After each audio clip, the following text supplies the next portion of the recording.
Let's talk about a loan officer's job and the type of questions that they're going to be asking you. I'm also going to do my best to explain the reason why they're asking these questions.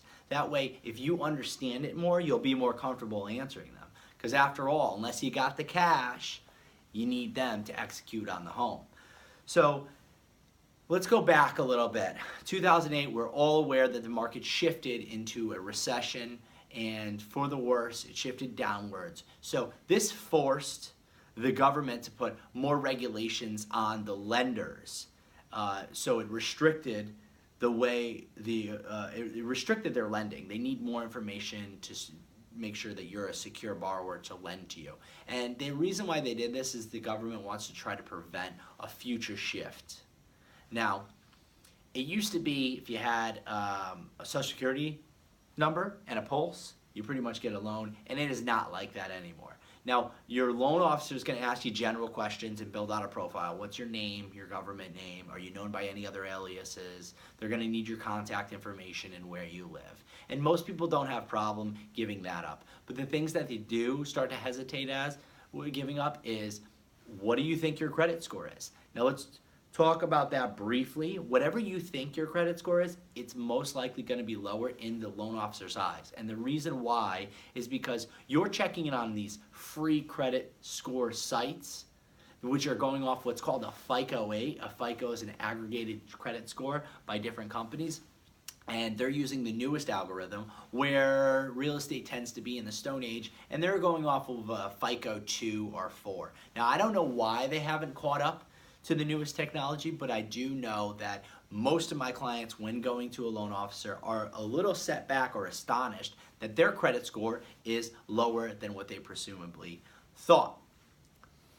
Another question that the loan officer will ask you about is, how much do you make, right? They're going to want to know how much you make, but that's not going to depict how much they're going to lend you, because they're going to lend on what's called a debt to income basis. Now, hopefully, what you make monthly and what you owe out are two totally different things, and what you owe out is lower. They have what's called a DTI.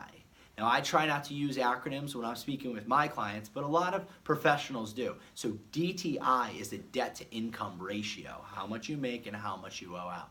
Depending on the different type of loan that you're going to qualify for and get, the smaller your DTI is, the closer it is together, the higher your interest rate is. So when you call a loan officer and you ask them right off the bat, what's my interest rate?